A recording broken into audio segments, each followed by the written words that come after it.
Henry کا تعلق امریکہ کے شہر سیاٹل سے تھا۔ وہ مائکروسافٹ میں ایگزیکٹو مینیجر تھا۔ اس نے 1980 میں جارج واشنگٹن یونیورسٹی سے کمپیوٹر سائنس میں ماسٹرز کیا اور اس کے بعد مختلف کمپنیز سے ہوتا ہوا مائکروسافٹ پہنچ گیا۔ مائکروسافٹ اس کے کیریئر میں ہیلی پیڈ ثابت ہوئی اور وہ دن دگنی اور رات چگنی ترقی کرتا گیا۔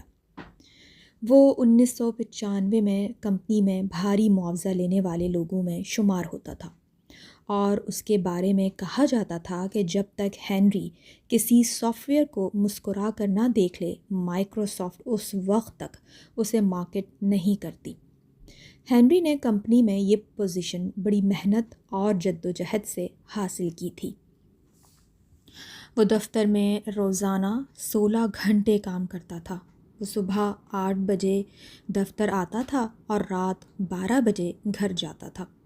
ہنری کا ایک ہی بیٹا تھا۔ ہنری دفتری مصروفیات کے باعث اپنے بیٹے کو زیادہ وقت نہیں دے پاتا تھا۔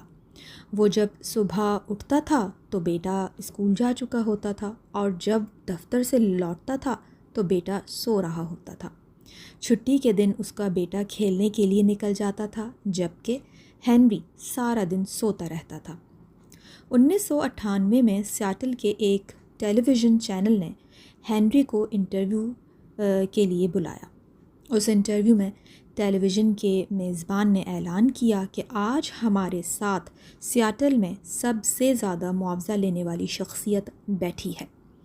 کیمرہ میزبان سے ہنری پر گیا اور ہنری نے فخر سے مسکرا کر دیکھا۔ اس کے بعد انٹرویو شروع ہو گیا۔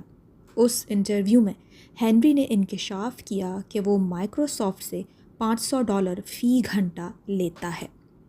یہ انٹرویو ہنری کا بیٹا اور بیوی بھی دیکھ رہے تھے۔ انٹرویو ختم ہوا تو ہنری کا بیٹا اٹھا، اس نے اپنا منی باکس کھولا، اس میں سے تمام نوٹ اور سکے نکالے اور گننا شروع کر دیے۔ یہ $450 تھے۔ ہنری کے بیٹے نے یہ رقم جیب میں ڈال لی۔ اس رات جب ہنری گھر واپس آیا تو اس کا بیٹا جاگ رہا تھا۔ بیٹے نے آگے بڑھ کر باپ کا بیگ اٹھایا۔ ہنری نے جھک کر بیٹے کو پیار کیا۔ بیٹے نے باپ کو صوفے پر بٹھایا اور بڑی عاجزی کے ساتھ عرض کیا، ڈیڈی، کیا آپ مجھے $50 ادھار دے سکتے ہیں؟ باپ مسکرایا اور جیب سے $50 نکال کر بولا، کیوں نہیں، میں اپنے بیٹے کو ساری دولت دے سکتا ہوں۔ بیٹے نے $50 کا نوٹ پکڑا، جیب سے ریزگاری اور نوٹ نکالے، 50 کا نوٹ ان کے اوپر رکھا اور یہ ساری رقم باپ کے ہاتھ پر رکھ دی۔ ہنری حیرت سے بیٹے کو دیکھنے لگا۔ بیٹے نے باپ کی آنکھ میں آنکھ ڈالی اور مسکرا کر بولا، یہ $500 ہیں، میں ان $500 سے سیاٹل کے سب سے امیر ورکر سے 1 گھنٹہ خریدنا چاہتا ہوں۔ ہنری خاموشی سے بیٹے کی طرف دیکھتا رہا۔ بیٹا بولا، میں اپنے باپ سے صرف 1 گھنٹہ چاہتا ہوں۔ میں اسے جی بھر کر دیکھنا چاہتا ہوں۔ میں اسے چھونا چاہتا ہوں۔ میں اسے پیار کرنا چاہتا ہوں۔ میں اس کی آواز سننا چاہتا ہوں۔ میں اس کے ساتھ کھیلنا چاہتا ہوں، ہنسنا چاہتا ہوں، بولنا چاہتا ہوں۔ ڈیڈی، کیا آپ مجھے 1 گھنٹہ دے دیں گے؟ میں آپ کو اس کا پورا معاوضہ دے رہا ہوں۔ ہنری کی آنکھوں میں آنسو آ گئے۔ اس نے بیٹے کو گلے لگایا اور پھوٹ پھوٹ کر رو پڑا۔ اس مضمون میں بہت ہی اہم بات ہے کہ دنیا میں سب سے قیمتی چیز خاندان ہے۔ دنیا میں سب سے بڑی خوشی اور سب سے بڑا اطمینان ہماری فیملی ہے، لیکن بدقسمتی سے ہم لوگ انہیں سب سے کم وقت دیتے ہیں۔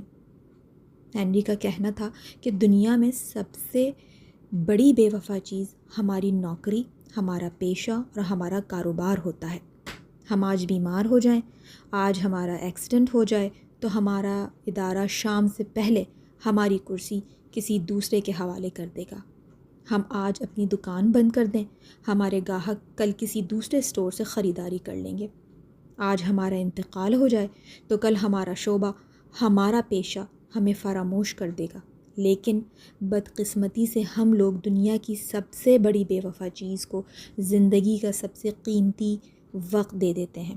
ہم اپنی بہترین توانائیاں اس بے وفا دنیا میں صرف کر دیتے ہیں، اور وہ لوگ جو ہمارے دکھ درد کے ساتھی ہیں، جن سے ہماری ساری خوشیاں اور ہماری ساری مسرتیں وابستہ ہیں، اور جو لوگ ہمارے ساتھ انتہائی وفادار ہوتے ہیں، ہم انہیں فراموش کر دیتے ہیں۔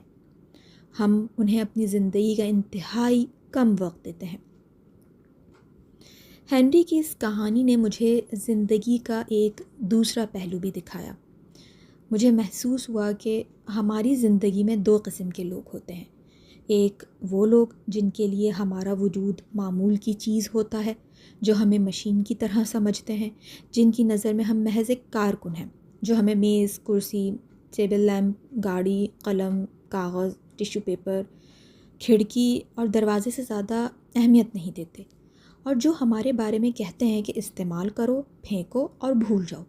جبکہ دوسری قسم کے لوگ ہمیں اپنے وجود، اپنی دھڑکنوں اور اپنی سانسوں کا حصہ سمجھتے ہیں۔